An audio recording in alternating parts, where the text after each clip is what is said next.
but it breaks you down.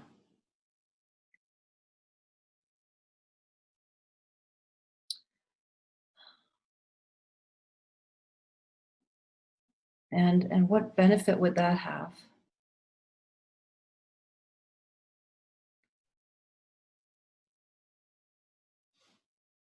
Well, it takes us out of our imagining that we're in control, right? And maybe we have one last card up our sleeve, and that card just won't work anymore. You know, that's what suffering can bring, right?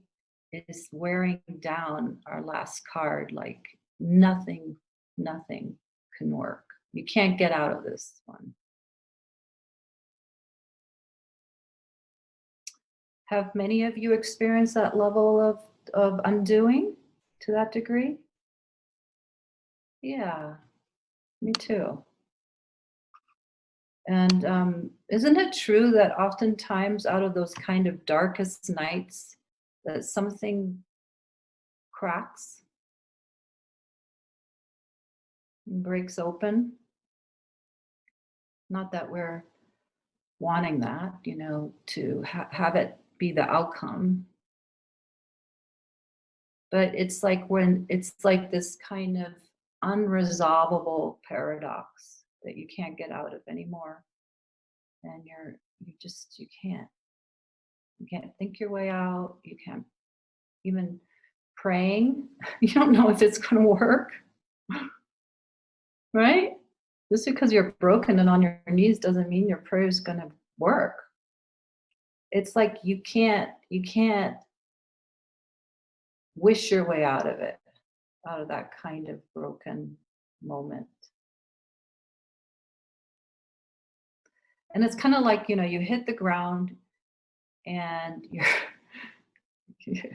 and really what happens is the ground opens up. It's not like hallelujah, angels come and lift you up. Not generally. Usually it's the other way. It's the ground that opens up, and a crack opens and you fall through, right? And you fall through to a greater understanding that life is not something we can manipulate.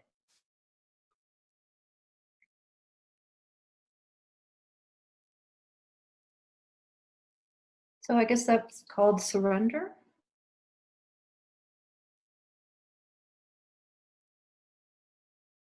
Like the real meaning of surrender. And it doesn't, I mean, surrender can come in a lot of different ways. It can come through a beautiful moment, right? Like a beautiful moment out in nature. You just let go.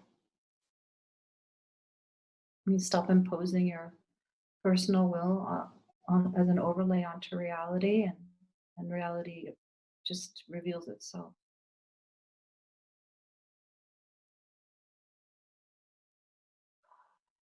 But this kind of surrender that I'm talking about, it's through the passageway of it liberates itself through the passageway of personal will. And it's like it liberates itself in the belly of this existential grasp on reality. Like it just pries our fingers off that grasp. And that's one of the things that suffering can lead to, and sorrow and struggle, is it teaches us to let go. Would you agree? Has anyone here experienced that? It teaches you to let go. It's like a mortar and pestle. It's like life really does that. It grinds us and grinds us. And sometimes these bigger chunks are in there. And it's like, we don't have time for this. Bam. break it up at once, big, giant, woozy of life comes in. And its goal, if there is a goal, is to help us let go.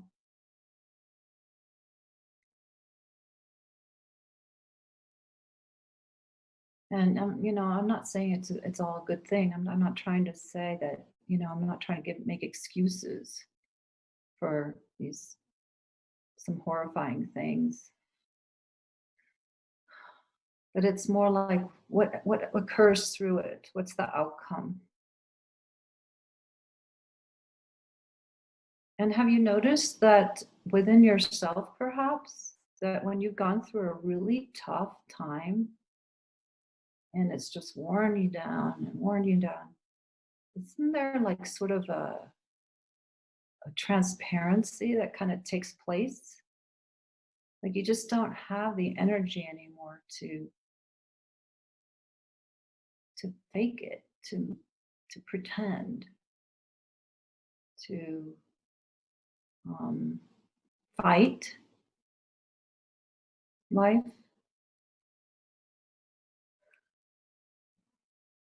right? And there's sort of this like a true kind of transparent, almost like worn down humbleness that starts to take place. And you can kind of see it in people when they're at place, they're like more exposed, more raw.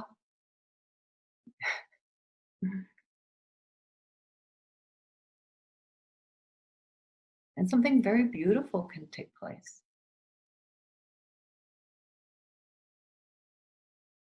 And so you see some of the really like amazing models out there who are are doing and or have done, if they're not in the body anymore, great work on the planet.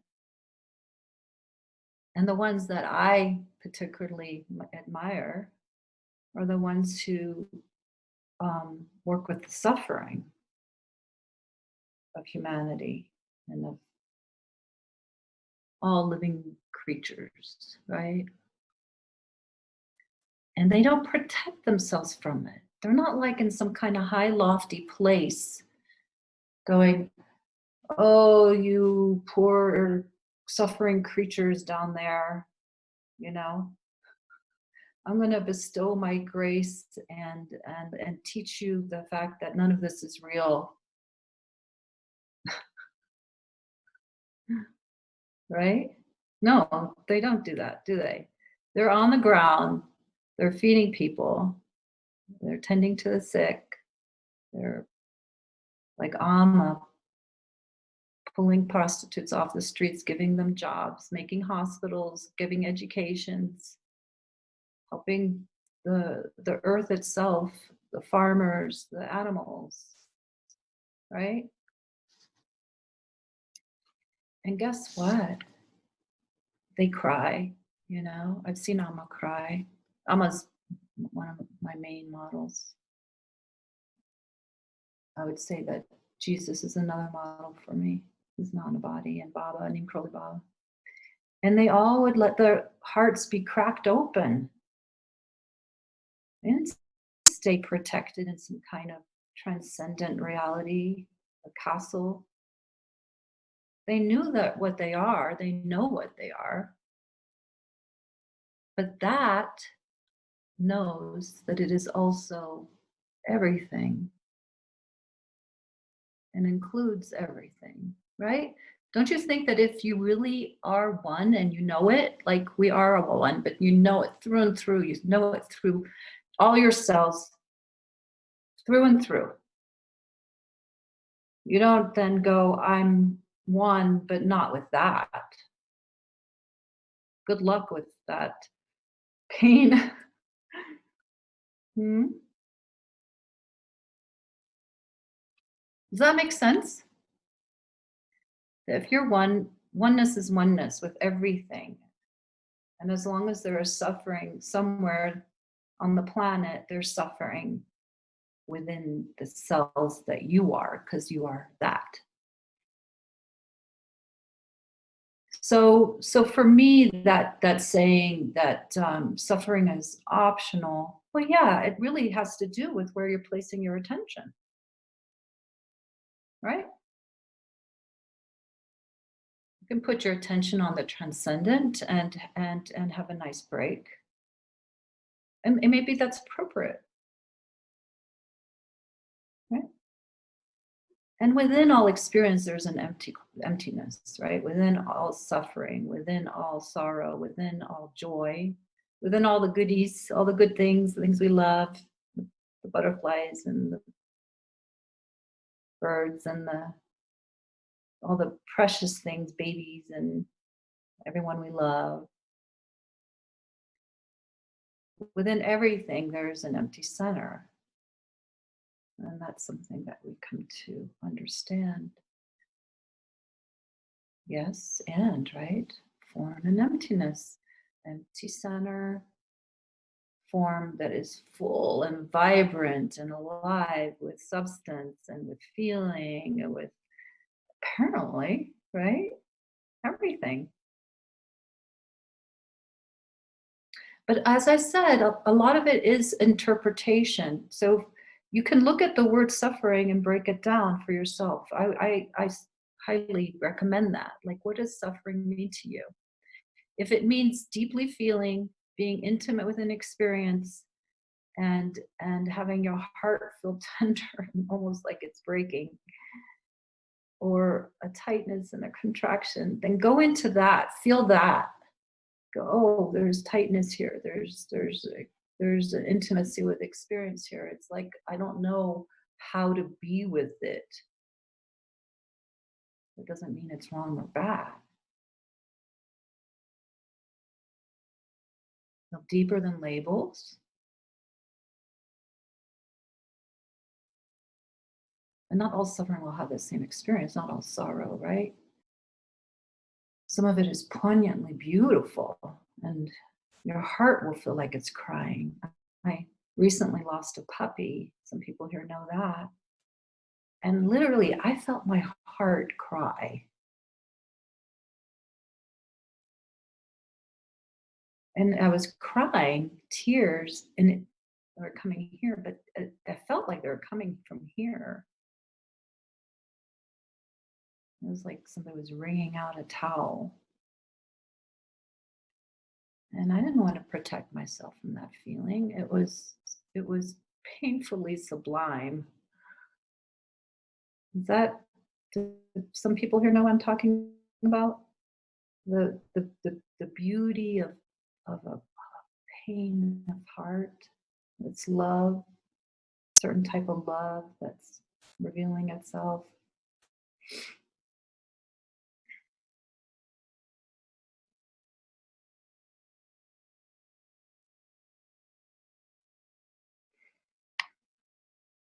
I would say that that evolutionarily, that where we're heading, where we're headed, is this kind of conversation.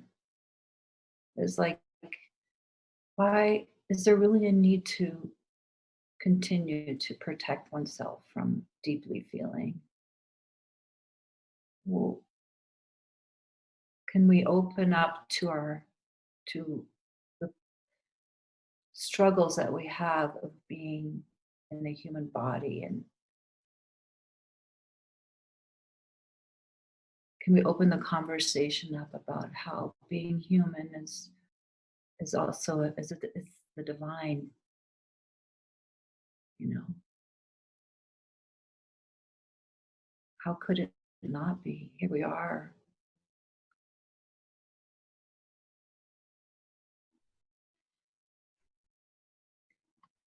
So that just means to me that we have a growing edge of understanding, of gaining understanding of how inclusive God is,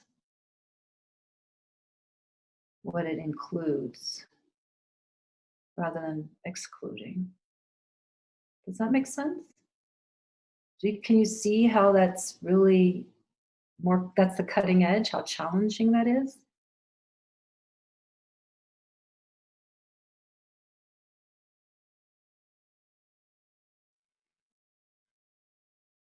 And then we can be, holding hands together and understanding that we're really very similar, all of us, even though we're having different experiences. We're very similar. We all have an empty center. There's, scientifically that's been discovered, right? That there's no center to materiality,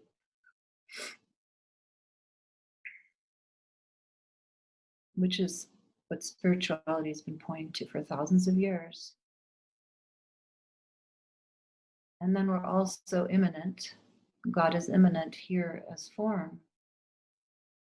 And we're both. Right? Wouldn't you say that's that's, to me, that's it, realization. But then it deepens in that we're both. And then we continue to be able to bring the awareness and understanding that within every experience, there's something that's free within it. And there's also the experience itself is God. That paradox? It's a paradox, right?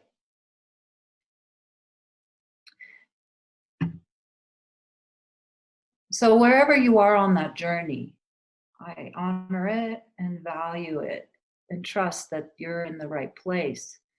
If you're in a place where you're feeling more drawn to realizing the emptiness of your nature, that's the return phase.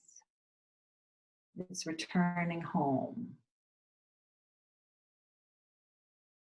And that has a time, a beautiful journey of undoing, undoing beliefs and undoing imagination, the veils coming down of what we think we are, so we can get to the heart of reality of what we are. That's always here, always been here, within everything, within every experience. From the moment you were conceived and form came to be as you, there's the spirit element.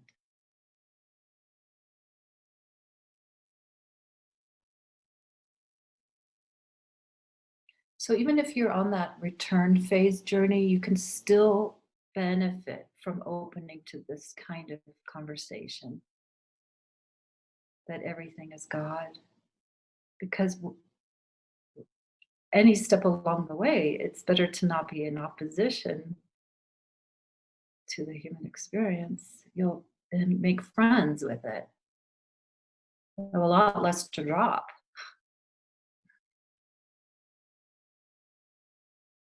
right? It's a much more kind way to live, to not be opposing your experience like there's something wrong with it. Right? We all have a human experience. We're all having that. And it's not a hierarchical thing that it's less than. It's just our way of defining things that gets us in trouble, not the experience itself. Feeling deeply, feeling even uncomfortable, going deeper than labels, going to the pure experience of something, whether it's on the positive spectrum or on what we would call the negative. That's our own definition, by the way, that we've collectively bought into. And it brings us a lot of pain. Can you see that? It's this value judgment, of sorrow, joy. What if they were, as from the beginning, as children, They were both valued as personal, very intimate experience. I wouldn't be having this kind of struggle with it.